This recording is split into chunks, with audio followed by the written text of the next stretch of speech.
I'm Chris Barker. And I'm Will Betts, and this is the Music Tech My Forever Studio podcast. In this podcast, we speak with musicians, DJs, engineers, and producers about their fantasy forever studio. The imaginary studio that our guests dream up today will be one that they must live with for all eternity. But even in the world of studio foreverdom, we do have some rules. Yes, the rules. Okay, listen. Our guests will get a computer, a DAW, and an audio interface. Those are free items. We let everybody choose those. Then our guests will choose just 6 other bits of studio kit plus 1 non-gear related luxury item. However... No bundles! That's right, no bundles. No bundles. Choosing something sold as a package of separate software and hardware as a single item is not allowed. This time we're joined by a founding member of a British electronic music project that are currently set to release their 4th major studio album. Yes, and they've gone from a studio-based duo to a live show mega collective, playing at practically every major festival around the globe.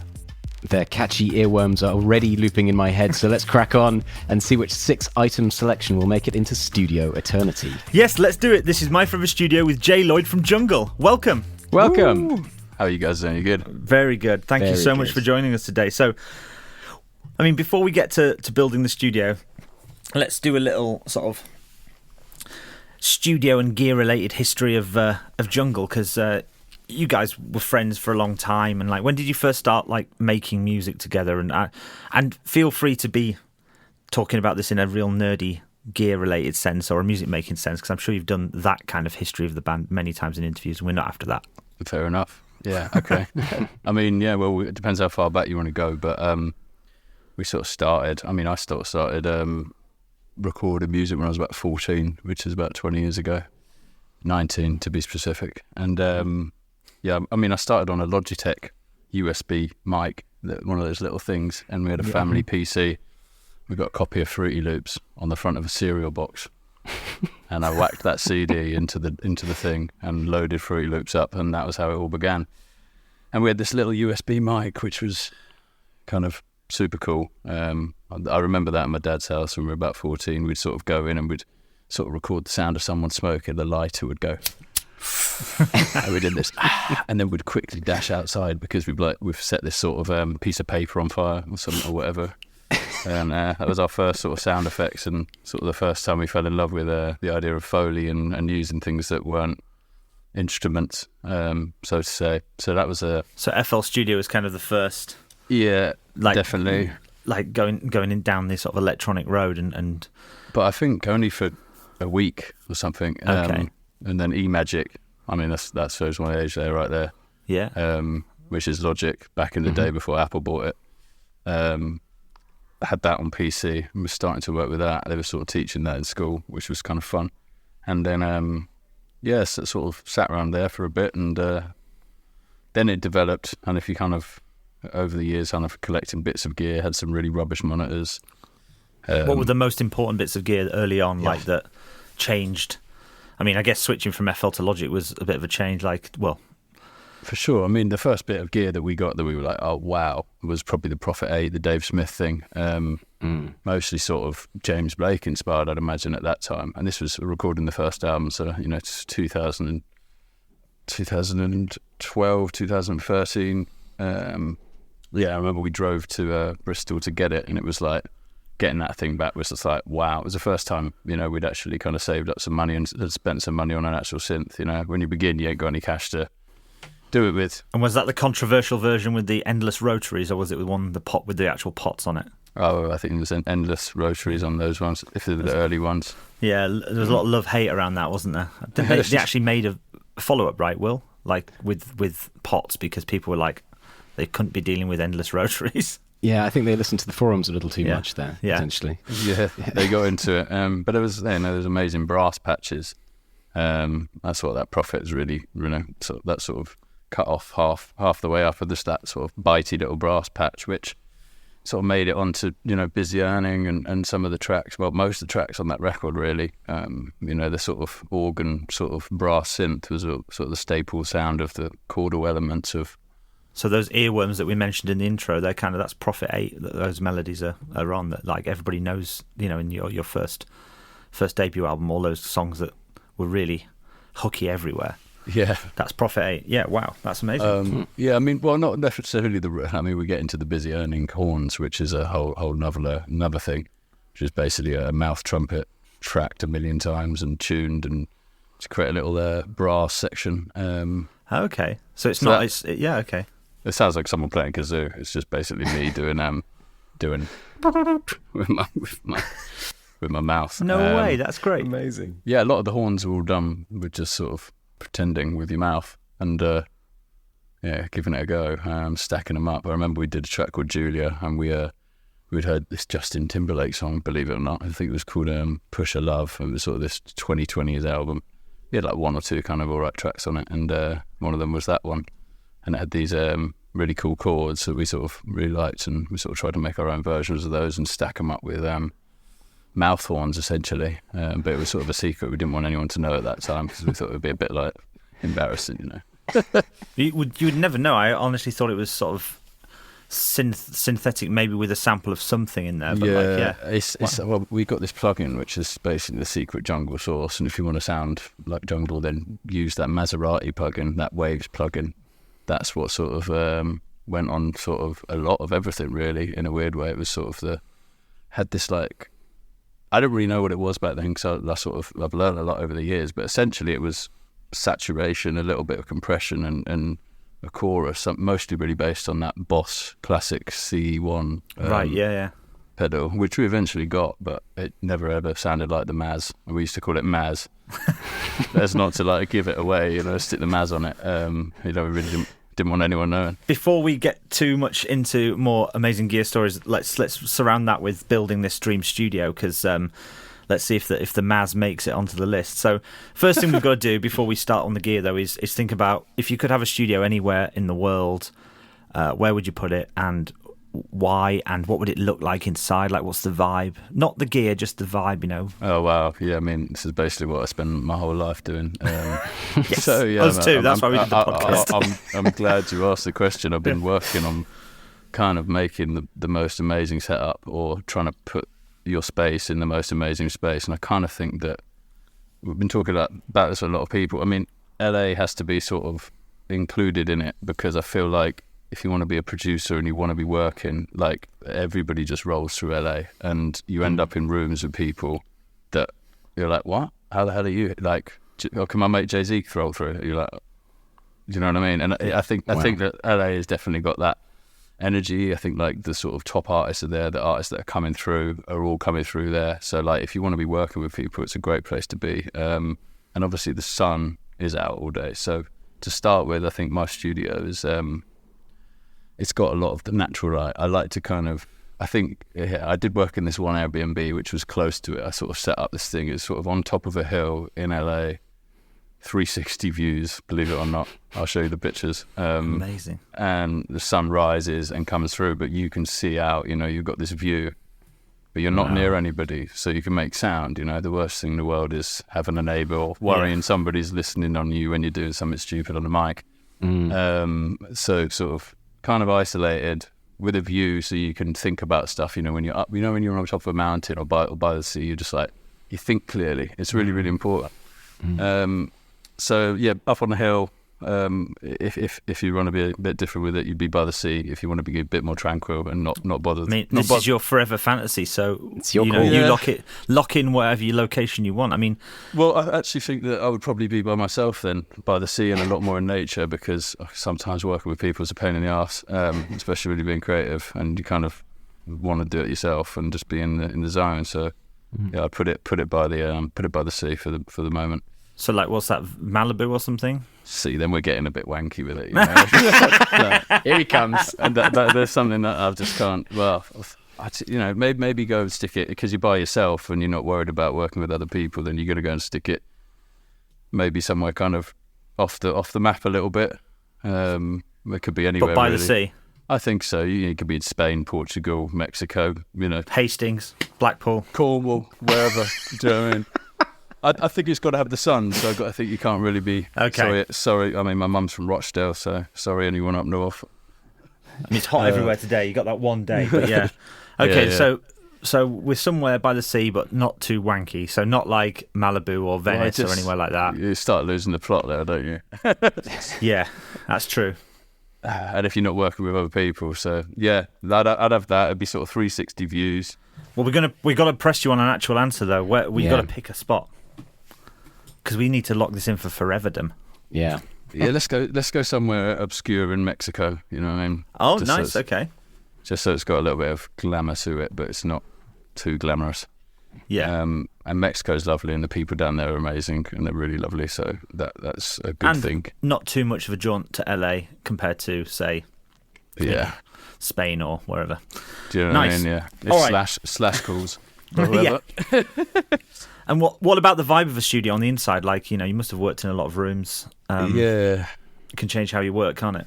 Yeah, I think you sort of go for something a little bit. Part of a living room is really important. I think we've sort of discovered recently that having a kitchen in the back and a table and it feeling a little bit like it doesn't feel too much like work then. So it's sort of this hybrid studio where it does feel like it's your living room, and I also feel that it's important because when you want to work, it could come right in the morning, it could come. We don't know, and I think the more relaxed you are with it, and the more that you're having dinner over there, and you're chilling, it's like you're going to be more chilled. So let's keep it open plan, keep it mid-century, keep it vaguely modern, keep it sort of minimalist. Emil Haney's got it sort of right. I don't know if you've seen pictures of his studio ever. I went to his studio in Manhattan, the early one, but that wasn't like that. It was just after the first Kid Cudi album I was in there, and Totally. So Yeah. he's got, a little EMI desk, just the best little choice bits. It's not too boomy, nice. You've got some carpets in, but it's not too fake. It's not like, wow, this is so tight. yeah. It's not Yeah, realistic, is it? Even his little studio, when he had a tiny room, it was a really good vibe. Yeah, very nice and chilled. I mean, he doesn't struggle to be chill though. He's a very chill guy, isn't he? Especially if you're writing. Yeah. mean, all right. Well, let's lock that in. Will, what do you reckon? You could actually take Emil's room. If you like Emil's room, you could just have that Just and transplant it into Mexico. But that's his room, isn't it? And I wouldn't. I like to keep it a little bit original, I think. Fine. How many more things have we got? When you're locking them in, I'm thinking like we're getting these. Yeah, cool. Add them to the order. Well, those are locked in. This is we haven't got to your actual 6 items yet, which is so we'll start off with the 3 free items, which is you get a choice of a computer, choice of a DAW, and choice of an audio interface. Sky's the limit. Tell us what you're having. So what have I got? A DAW. Yeah, and audio interface and a computer. Everybody gets these 3 items for free before we get onto your list. I don't want to. All right. So Logic, obviously, because I grew up on it, and I wouldn't be messing around trying to learn something new. I think audio interface, Apollo, just because I know it and I've been working on it, and you kind of get the plugins. But I suppose you're going to flag me for a bundle deal. No bundles! Sorry. Yeah, apologies. But okay, I'll just. I don't actually need the plugins, so I'll just take the. You get the plugins that come with it, like that's but that's not a bundle. But you don't get any packaged. Then they do the deals where you get extra ones thrown in for different deals and stuff. I won't. I don't need the plugins. To be honest. I feel be alright with that one. Which Apollo? I mean, what? Only one unit. You only had one. Yeah. Oh no, then we got a problem already. Oh dear. I mean, you will have 6 other items coming up once we get through these, and you can have whatever you want with those. Yeah, it would be cool. It doesn't. Well, then, it's a slightly different setup. I'll be changing my setup as we go, but I'll just sort of tell you what I'm sort of working with and what I know. Okay. Let's keep it to Apollo, but yeah, it's a shame. So what have you got there? Is it 16? Well, you'd have a 16, you'd have racks of 16s, but you'd have one 16. But the difficult thing is that you need the Apollo Twin just so you can control. You have a little controller that's got all the buttons on it. Otherwise, you're down by the racks, and that's annoying. Well, it depends how you build your studio. You could have it little SSL in, and then I don't want the Apollo anymore. We kind of use it different things. Yeah, you might have just revealed a little cheat there. A little cheat, yeah. Do people listen to this and and they go, wow, Oh, I thought you just meant do people listen to it. We hope so. We really hope so. Yeah. We just make it. Yeah, we're just gone so off topic. But so we're locking Logic. We're locking in the 16, Apollo 16, and then what about your computer? I guess you're on Mac if it's Logic. Yeah, of course. Do you want laptop? Do you want desktop? What's the dream computer? Just a laptop, I think, because if you're nipping out, you want to be able to take it with you. And these laptops are so fast these days, you know, they just do it, don't they? Yeah, yeah, that's true. Fair enough. Yeah. Right. So what's the top laptop? The M2 something now? Have The brand new one just came out. Yeah, we're on M2 Ultra. We had the potential for this to be the first podcast where somebody chooses the Apple headset. Oh yeah. No, you can't. And just working like in your ski mask. Scuba look. Yeah. That's what you've got so far. And now you've got 6 other items for your Forever Studio. So let's have a think about item number 1 for the Forever Studio. I had to put an SSL in there. What are you thinking? Just a G series or something like that. Okay. I worked a lot in Metropolis recently in B, and they got just an SSL in there. I mean, you know, it's not like, oh, cool, I've got really nice Neve pre's and stuff, but it's super, super handy for just having loads of things up on the board. And the way I use it is sort of all the instruments would be plugged into the desk, and then you can just send them here and there, you know. It's all like it's just very handy. And that's what, 4,000 G, I guess, is it? Yeah, something like that. Yeah. We'll take anything that we can find online. But now we'd have to go back and change all the converters and stuff. It's a shambles, this studio. No one wants to come to it. I mean, you can change stuff out as we go. So don't worry about that. And you'll get one opportunity to recap at the end. So what was that? On the SSL, what was the first time you put your hands on an SSL, and what was that like as someone who's into production? I mean, yeah, I'd sort of use different consoles and just sort of been in, but to different studios and not been there for very long and just sort of put channels up. But the SSL was just, you know, when we worked, we just did a stint in there for the 4th record. And it's just this amazing feeling of basically having all your stuff in front of you. You know where all your channels are, you know, especially just in the tracking, because for me, the tracking process is I just track one thing at a time from different things in the room or somebody in the live room, and just have all your mics up and then all your things up. And I don't mind about the 16, to be honest with you, because I've just got a simple busing system at the top, and I'll have all the synths going to, you know, 3 and 4, and then I'll just mute them or unmute them, and it's all sort of there. We're never really going to be playing 10 synths at the same time.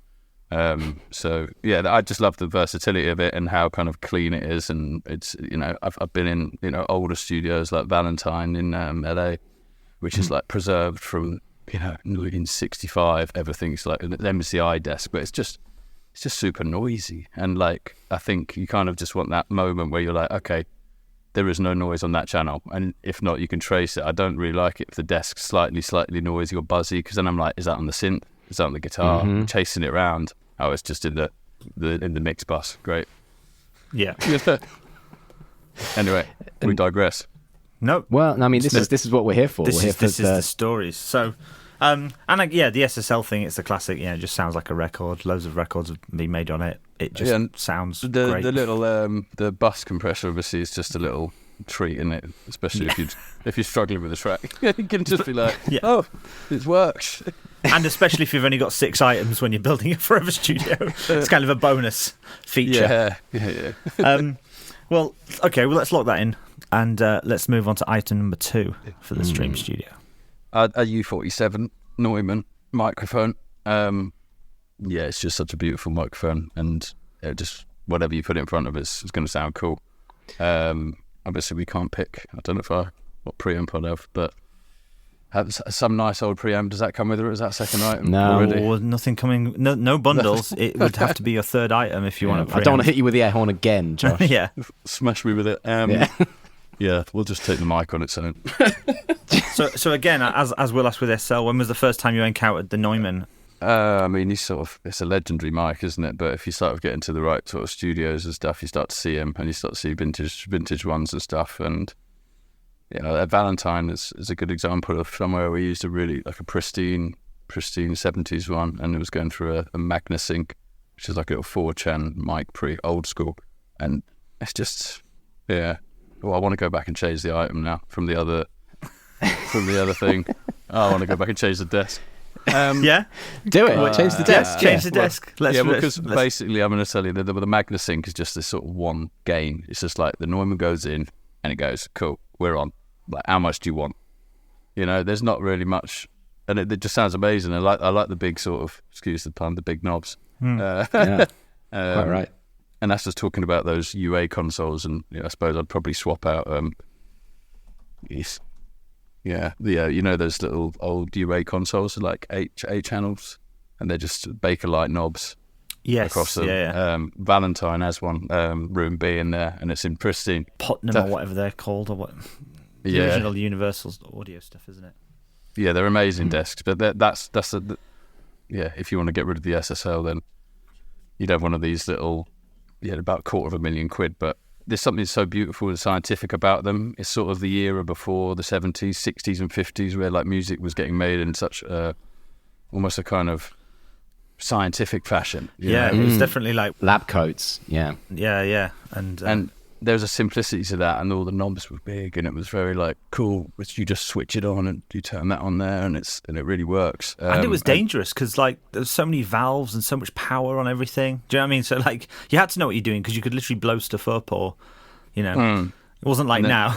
it starts to get a little bit more technical. They add more buttons, more options as we go on, and then it gets a little bit like it gets in the way of the music a little bit sometimes, and there is a beauty to this sort of like, cool, it's on, it works, and you choose 0 to 10, and it saturates nicely, and you get that warm analog sort of crunch, which I mean we're all Well, it sort puts of the trying to onus back on the replicate. performance and the musicians and the people inputting sound as well. Like Source. I remember that speaking to what's his name at Toe Rag Studios, the guy that owns Toe Rag, and I think you have to audition if you want to record at Toe Rag to him because he doesn't like Liam Watson. Liam, and it's brilliant in a way. Like White Stripes recorded there, didn't they? And because you have to be able to do a take and you have to be able to perform, like, if you're going to commit to tape and do the whole process.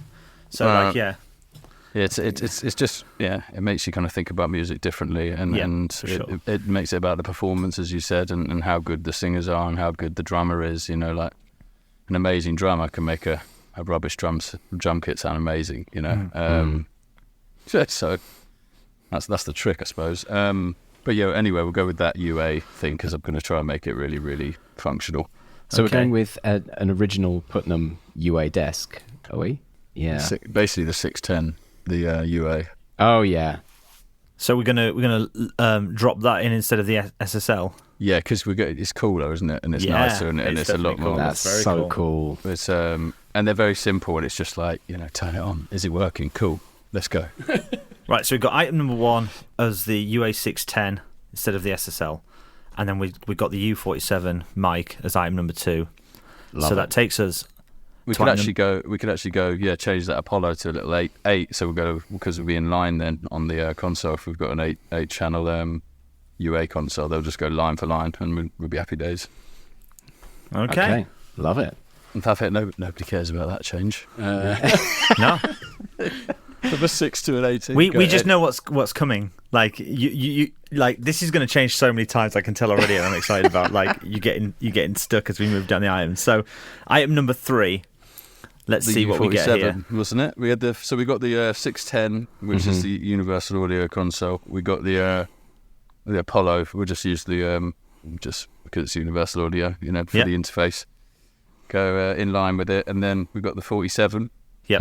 Vintage. Don't have a preference on you. And that's it. That's it. I don't. Not yet. I'd have to hear them. I'd have to hear the mics. Do you want anybody's 47? Yeah. Do you steal it from somebody or from a studio. 47. Yeah. I mean, This is your fantasy studio. You can get stuff signed by people. You can steal people's things. You can steal stuff from studios. Take it from a moment in time, from a particular record, from a the session. 47. They recorded the voiceovers for Shrek on. Just. I've got to ask why.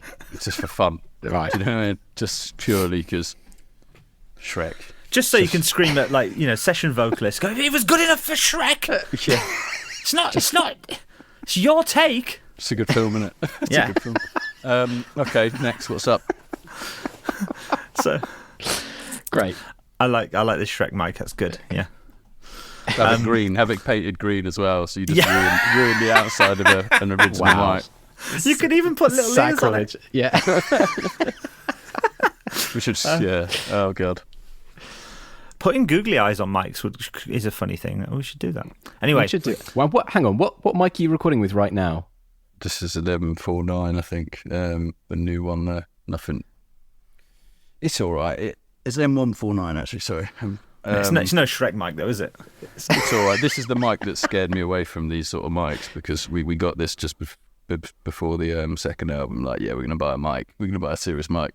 Got this, and it was so crisp, and it was so like clear. We're like, oh no, we don't want to hear that. That's way too much. And we put it back in the box for about 4 years. Right. Really? And so has it come back yeah. out for this record then? Well, I mean, I'm sort of falling in love with it again, because now I want things to sound really hi-fi and crisp in the top end. So I'm kind of back friends with it. But it scared me. I was like, I don't want to hear that in my own voice. Jesus. Yeah, sometimes it's like actors seeing themselves in 4K for the first time, isn't it? No thanks. Okay, so what are we on now? We're on item number 3. Speaking of 4K though, you are something of a director yourself, aren't you, Jay? Do bits and pieces when we have to. Wouldn't say I'm a working commercial director, but we when the music videos have to get done, I sort of work with my mate called Charlie, who's one of my best mates, and we just have fun making videos, sort of. That's awesome. Sort of underselling it slightly. You've been directing the music videos for the Jungle Project for since when? Yeah, I mean, since back in the day. I mean, we just sort of had to do it, you know. It sort of came out of. I used to always love film. I mean, I suppose if you're into musical equipment, you're into cameras, and you're into film cameras, and you're into tech, really, aren't you? Yeah. At some point, so you get into that side of things, and then when you start doing, and Charlie, he was working at a production company, so when we came to do the first videos with a friend of mine back then as well called Ollie, we just did it as he had to, you know, get the camera out. We were on the grip, sort of pushing it around, and we had B-Girl Terror, sort of amazing breakdancing 6-year-old. It was just like us three and this 6-year-old girl and her dad who'd come down from Birmingham, who was doing a headspin, and we were just moving this Alexa in, which was I suppose a new camera at the time. You know, people had just started using it in commercials in 2013, properly the digital version anyway. So when our videos came out, they were just like really good, you know, good, really nice quality. But then we'd upload them to YouTube, and they just got completely eaten up. It's just like, what are we doing? R.I.P. Oh yeah. It just, when you go and watch the videos now, you're like, why are they up in 720 or something? Just like, Oh. Yeah, but and we've got versions on our laptops which are just like so beautiful. yeah, you can't do file replace, can you, on YouTube? So you can't update them. Ah, yeah. I think you can if you're famous enough. Oh yeah, probably, maybe. Yeah, Let's make it happen. yeah. Let's make it happen. Item number 3. What are we doing? A Hofner bass. I've got one in the back of the shop here. Okay. Hofner basses, flat wound strings, please. Is that a Paul McCartney special? One of those? Right-handed though, so yeah. Right. No, I would be awful on the left. So wait. You've got forever to learn, though. Have you ever tried to play a guitar the other way around? It's I never horrible. have, It's actually. horrendous. It's a nightmare. It's so confusing. Yeah, it's like putting your trousers on back to front. It's just hideous. Oh yeah. Even just thinking about it. Yeah, the Hoff is a staple bass. Sort of.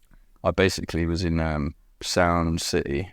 I think it was Sound City. So a studio opposite Mark Ronson's in Los Angeles, and I was working with a friend of mine, Inflow, and he's friends with Danger Mouse, and Danger Mouse had left some of his equipment there, and in one of the cases was this beautiful Hofner, and it had flat wound strings on it, and I was like, wow. Do you know when you pick up an instrument for the first time, you're like, oh wow, I can play. You know, I can play. I'm a real boy. Yeah, and it just felt really good. And the flat wound strings on it sound amazing. You know, you can get it sound like a double bass. You just, you know, I don't really like basses that you could hear I don't want to hear another rhythm in the bass. I like them to be quite round and let the rhythm tracks do the work. Not. So yeah, the flat wounds really lend themselves to that. So yeah, I'd take that bad boy. So we taking Danger Mouse as well, or? Nah, No, got your own. Okay. They'd probably call the police, wouldn't they? Actually, you will have to go through with this if you agree to it now. This is binding. This is the bit we don't tell people that often. Yeah. Happily then. Bass question, because this is something that sound that's so prevalent in the jungle productions is that how much of that is the Hofner and how much of it is something else? It depends which album you listen to. If you listen to the first and second album, then it would be a Thunderbird, old Gibson Thunderbird Alpine sort of vibe. That's just a leftover from a previous sort of rock band I was in. So that's all I have. So I use that. Not textbook soul, is it? That It's an aggressive-looking thing, is the Thunderbird, isn't it? Yeah, it's a bit of a beast, but it's quite hefty. It's got a lot of low end in it, but they're a bit of a pain in the arse sometimes. What about, are we going DI, I guess? I mean, you're going to have to go straight in. There's no bass amps and stuff right now. But that's fine. I mean, That's I think fine. you should be more panicked at this point about the fact that you have no speakers or headphones. Speakers, all right. Now we've got to go. It's basic. It's very basic. ATCs, 25s, 100%. Yeah, I mean, you can't. I swear by those. ATC, if you're listening, send me another pair. I've got the 45s as well, which are the big boys, and I've got them in a room at the moment that's way too small for them, which is Well, not do you not very want fun. the big boys in the Dream Studio? No. It's open plan. No. There's a kitchen at the back. Well, it depends how big the room is, to be honest with you. But You yeah, big as maybe you want as big as you want. Yeah.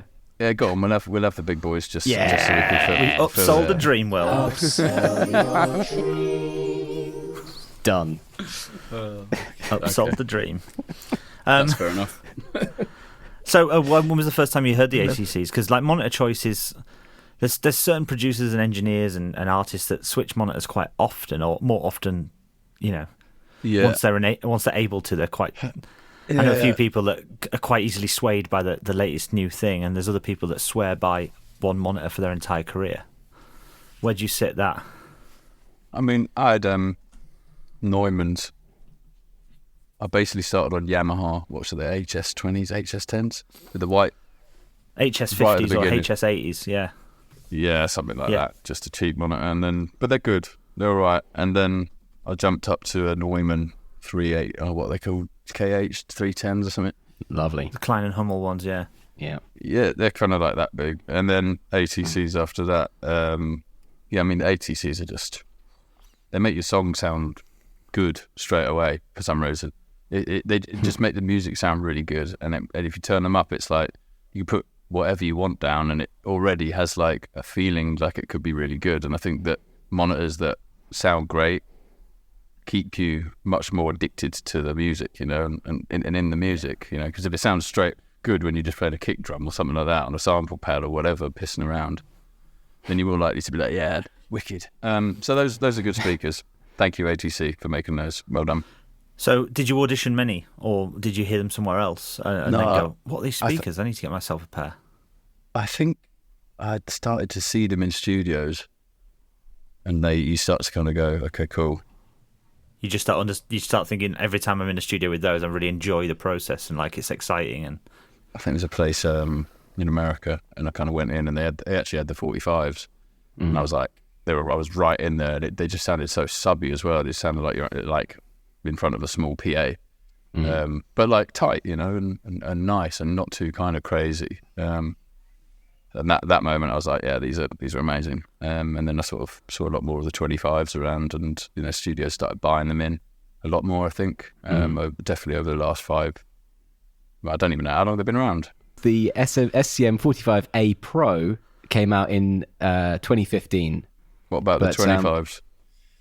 25s, those were 2009. yeah, and are they the top of the line, Will? Or have we got one more level of upselling to do? There's got to be something even better than the 45s, or the 45s, are they the limit? Well, to be honest with you, I'm kind of thinking of going back to the 25s now because. Oh. Have you got a button for downgrades? Just to be rebellious. We don't. No one does it. No one ever does a downgrade, but now we have to make a jingle for that, like downgrade or something like that. It needs to be like the Mortal Kombat sort of style voice. I just feel when you're sitting next to them, you know, they can be the 45s can, if you're like right in the middle, if you're at the back of the room and everyone's having a good time, then that's fine. But I'm sitting mostly in front of the setup, and when they're big and they're there, you're a bit like, this is a bit much. You can't. The top end, if you're sitting that close to them, it starts to get a little bit, you know. Okay. Yeah, I'll take the 25s because I know them better. Wow. So, you guys seem disappointed. I'm so sorry. Just to throw a little spanner in the works, you could go, not saying you want to, but you could go up to the SCM50 ASL Pro. That is even bigger, even better. Are you sure you don't want to go bigger rather than smaller? I think just for the sake of this and for you guys, I'm going to double upgrade. Oh, double upgrade. Yeah. That needs a sound effect for sure. Double upgrade. Excellent. And what's the price on those, Will? Or is it just to order? If you have to ask, you can't afford them. I think if you have to ask. 40 grand, don't they? Something like that. I'm going to say it's got to be in that range. He's on the internet. Yeah. What you found? 14 for the pair. That can't be right.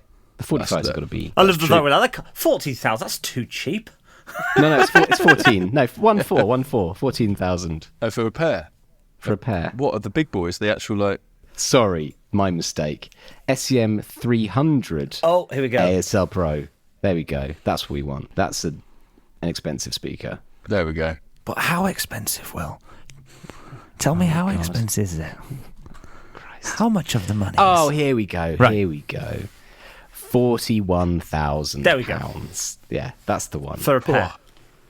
Yeah. Lovely. Lovely stuff. There we go. So just to be clear, you do want the enormous ones, right? Yeah, 100%. You don't have to be sat right in front of them either, because you can have like them sat right. You know, you're in a massive room. You could be sat right in the middle of the room and have them right against one side of the wall. You know, those kind of style. You could have them soffit mounted, which we always like saying. Well, I always like Will saying it. Soffit mounted. It's gross. It's becoming disturbing. As it always does. Okay, Yeah. so what's that? We're locking in that. That's item number 4, right? Lovely jubbly. So we've got 2 more items left. Oh, wow. Got to think again. Item number 5. You don't have any synths Yeah. Or plugins. or plugins? We've got 2 items left, though. There's no Maz. We've got to be careful here. Yeah. No. What do we need? We've got a bass guitar, basically. Great. You got no guitars. Hang on. So what instruments do you play then? I'm sort of a all-rounder, but not really. You've got bass, but you're going to have to use that acoustic side of it and get really close into that mic. I guess you can. Oh, I guess you can plug it straight into that. Can you plug it straight into that UA? Yeah, you can plug it in. Yeah. We're not talking leads. Have I got leads or what? Yeah, you got leads. You got leads and all that. Yeah, we don't go down that road. I'll have 1 XLR, 1 we're done. Great choices. Thank you. What are we going to do for this? Something fun. Actually, I'm going to say an OP1 field. Ooh. That is a rare choice on the podcast. Before we go down the OP1 route, I just wanted to ask, what's the most extravagant bit of kit purchase that you've got for the current projects? Like, what's been like a synth or an item of gear that was like, we can do this now? Like, this is our own personal like dream bit of kit. You know, when we started out as kids. Well, we bought that Moog 1, and that's pretty expensive, but I'm not a massive fan of them, to be honest with you. Sorry, Moog. Is it Moog or Moog? Both. What is it? Mahog. Yes, sure. I'm not a massive fan of them, but they're expensive, and they're just a bit... I prefer a Prophet 10 or something like that, synth-wise, but don't add that to my cart. That's as in like the original Prophet 10 with the 2 keyboards. Yeah. Well, if you get... Well, yeah, obviously, but at the same time, there sometimes can be a bit of a hassle, you know? I don't want to be messing around with it. Oh, God, it's hot today, and then whole thing's out of tune. Cool. I've sort of found those old ones to be a little bit... I don't think people can really tell, to be honest with you. I could play a Prophet 10, the new one, and I don't think you'd be able to go, cool, yeah, that's the old one, it's the new one. Do you know what I mean? Right. On stage, everyone can tell. Of course everyone can tell. Why else would you buy one? Oh, God, I can't tell. But between an old one and a new one, yeah, I'd say the old ones are like, you know, okay, if you're a gear guy, you'd be like, cool, get an old one. But they're always just like a little bit fucked. Yeah, But well, I mean, that Yeah, leads us nicely yeah. onto the OP, though, like very sort of edgy digital synth. I just bought one, and they are literally the coolest, best things you could own, especially this new one. It just can do so many different things that I think you could obviously just make a record off that.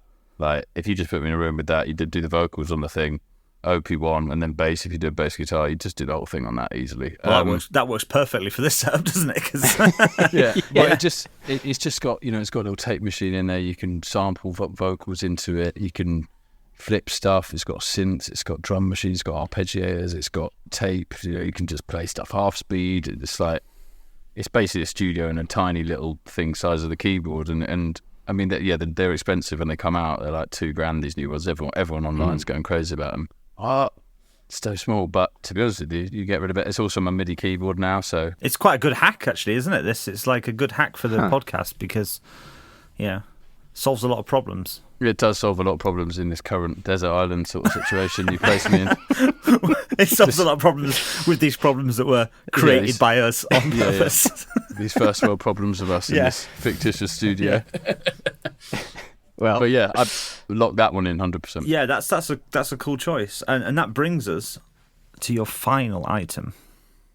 I think we've got to have something that's playable chordally, and it's got to be something that's kind of an instrument just to sit down at. So I'm basically between a classical guitar, a Wurlitzer. I'd actually, Wurlitzer's interesting because you could plug the guitar into the Wurlitzer as well. You plug the bass into the cab. Have one with the big cab. I just bought one of those. He's finding all the hacks, Will. He's finding all the hacks. You've only got one item left. Yeah, it's only sitting in a cab. Or I've got some sort of old, sort of nice jazz sort of sounding electric guitar. I'd be between those three. So help. Okay, so I like the Wurlitzer hack using the cab because you could put the Wurlitzer hack bass is through that, new, and like you've got the mic, and You could put the OP1 through it as well. Yeah. All of a sudden we've got a fun little amp sound. But there's nothing that beats like some sort of acoustic sounding instrument in a room, especially when you're writing. And ultimately that's like everyone fiddles around on guitars and pianos, don't they? It's like the basis of everything. So you said classical, that like nylon string, you mean? yeah, I feel like that sort of, they just sound so good. I just got one recently, and it's just such a beautiful. If you get a really, really lovely one, it's just like, it's not twangy like an acoustic. Acoustics get a bit annoying. If you're recording, like the nylon string just sounds so beautiful, and you can make that sound like a million different things. You can make it sound like some sort of harp or something. It is nice. It is portable. what was the guitar? What classical guitar did you get recently? Yeah, I mean, you could probably swap the classical out now, and then pitch the strings of the classical down for the bass, lose the Hofner, and maybe keep because you got the flat wounds on it, so we could just do a little down, play the bass line on the classical and just pitch it down 12, and off you go. Okay, And then we've made room. So you're getting rid of the Hofner and replacing it with a nylon string guitar. I think A if classical you had guitar. to push me, We are pushing you. yeah, I might, because I know I could pitch it down. And then you get another. Well, now you've still got one item left. Yeah, okay. And you could, you record it into the OP1 and pitch it down, and you play the. Yeah, I think we'll keep the nylon string, and then That is a hack that's been done before, right? I think. Have we had that before? Yes, a guitar pitching down hack. I'm sure. Oh yeah.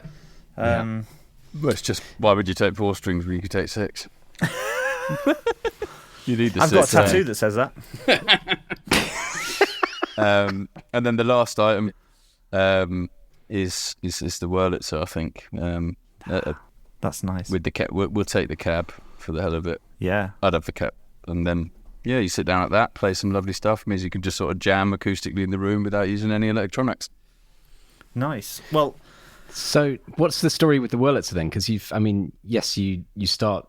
I mean, what's your process in terms of writing? Because you've talked about the acoustic guitar, you've talked about the Wurlitzer. Where does the songwriting start generally, or is it a big mix?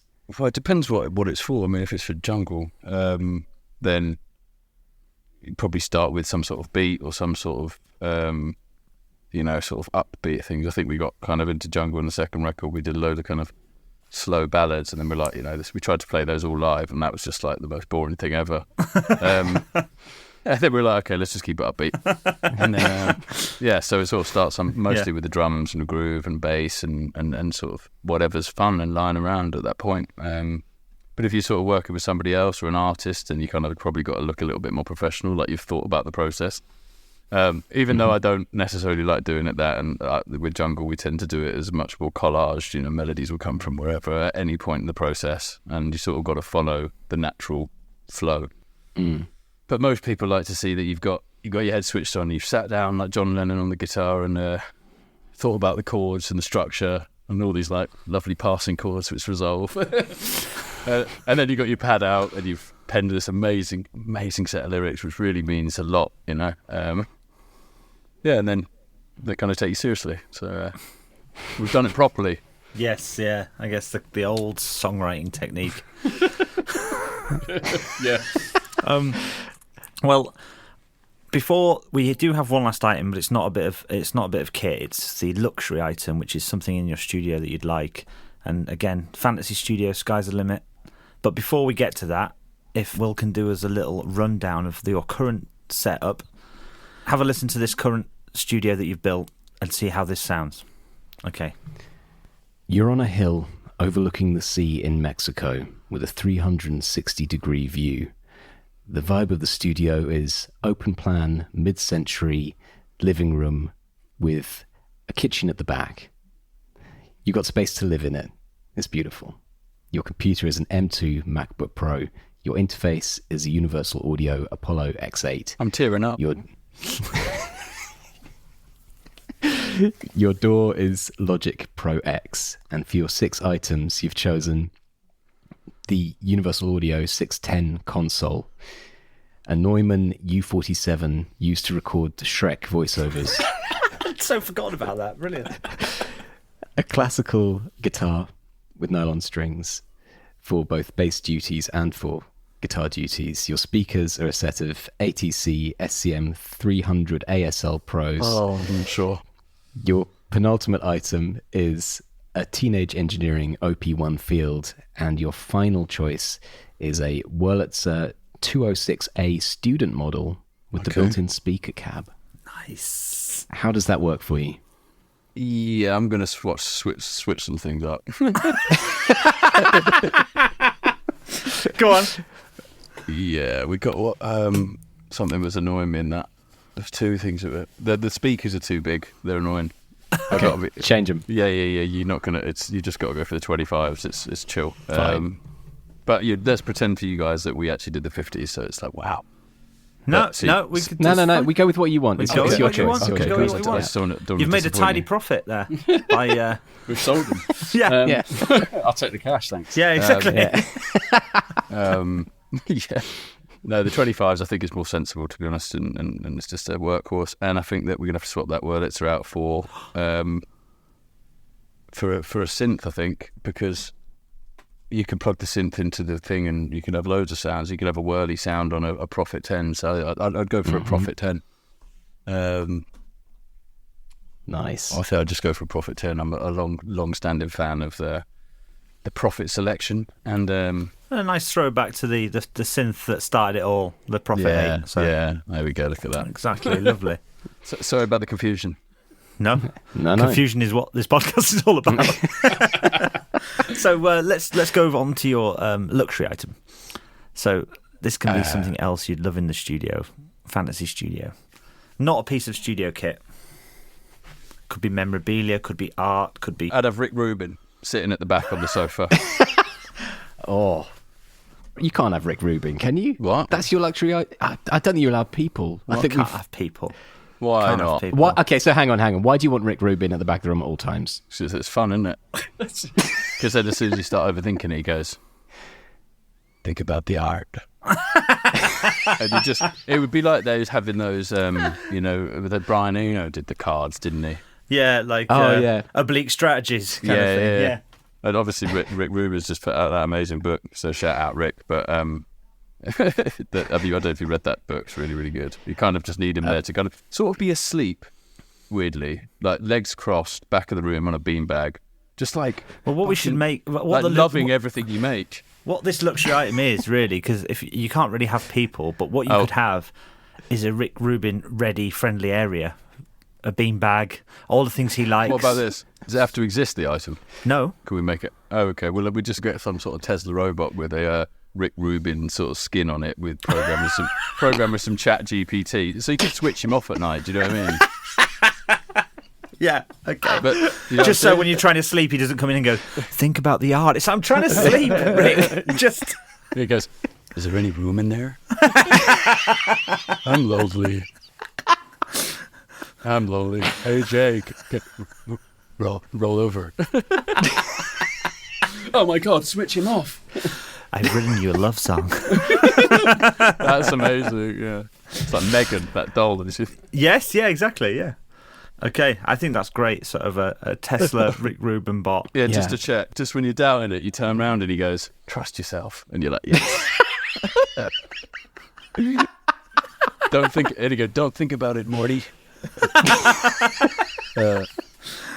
Amazing. Well, now that's locked in, that takes us to the end of the podcast. So all that's left to talk about is like what are you up to now? Like, what's the rest of the year holding for you? And I guess festivals. The plugging section.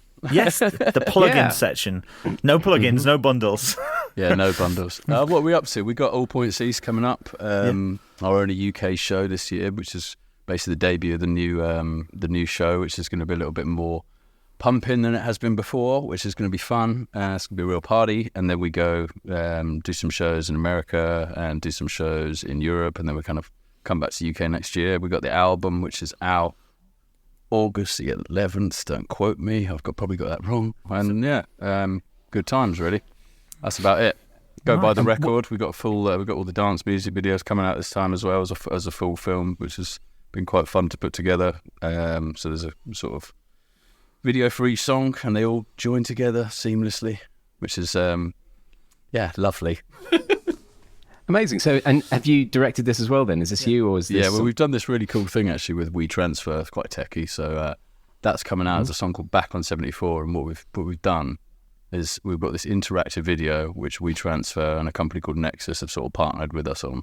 And they've created this thing where we had these dancers are basically on a film set. So the whole thing's set on a film set. And there are all these props going around. And a lot of these props are frames. And in the frames, there are art. And that art could be clicked on and downloaded in real time in the video. And that art is sort of... Basically, I've gone through and made a load of AI art, about 10,000 individual pieces, which are all these volcano stamps, these little postage stamps with volcanoes on, which sort of commemorate the album. And you can go and watch the video and in real time click and claim one of these sort of unique pieces of artwork or a stamp. It's not an NFT. We're not trying to sell you anything. It's all for free. Nice. Just for the experience, and I suppose, something fun to do. Yeah, and totally original. Wicked. I don't think it's been done before. I don't think we've... No, I've never heard of something like that. That's great. Yeah, so we'll see if it works on the day. Yeah. And so the video quality will be a little bit higher now, we think, than the... No, that's the first challenge. draft. Well, that's why these art's hard to get, because it's all in 240p. Yeah. The art is just a single pixel. It is actually quite low. I had to do it quite low res because I was pumping so many of them out. You don't want to do so much. I mean, it takes all day if you're doing high res. Just give him something low res. Pay by the pixel. Yeah. Pay by the pixel. There we go. All right. Well, thank you so much, Josh, for joining us. We've had a wonderful chat, and it was great to hear about your dream studio and to push you to the frustrating limits of the rules we create for no reason at all. Thank you so much for having me. I appreciate you. Thank you. Bye-bye. Thank you. Bye-bye. Well, there we go. That's Josh from Jungle. And who would have thought his special item, his special secret, potentially dangerous item would have been a Rubin Tesla bot? Yeah, unexpected. It came out of nowhere. I like it when you give somebody the option. You go, what would you like? And they go, maybe just this. And then, okay, a skinned Tesla bot to give me positive reinforcement of I feel like we had to downsell him as well to the Tesla bot. He just wanted Rick Rubin. I feel like that was... Yeah, it was a bit him wanting to... And, yeah. And I tried to go with just the Rubin friendly space. And he was like, no, I don't care if it's a friendly space. But yeah, brilliant stuff. And Really good. it has the potential that everybody will now pick some kind of skinned robot. It sets a dangerous precedent. It does. But I was surprised, we had the opportunity to have the first Apple headset as well, which would have been a bit of a augmented wearable computing. It's not a headset, it's a spatial computer. Oh, sorry, Will. A spatial computer. Oh my God. It's a facial computer. Hey, there he is. But yeah, brilliant stuff. And Really good. As we heard, he's tried so much gear, and having that Teenage Engineering as well, the new OP1 Field was pretty cool, and especially for for the rules of our podcast for My Forever Studio, it's like a multi-hack. Yeah. I think we need more jingles, Chris. I've got all the voices for them, as you can see. They all sound a bit like the Mortal Kombat guy.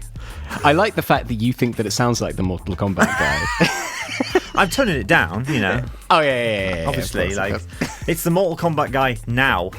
Now Mortal Kombat's done, and he's in his retirement, and he just does voiceovers. He's not voiceovering the big Mortal Kombat fights anymore. He's mellowed out. He's mellowed out, exactly, and he does. Finish him if you'd like. No obligation.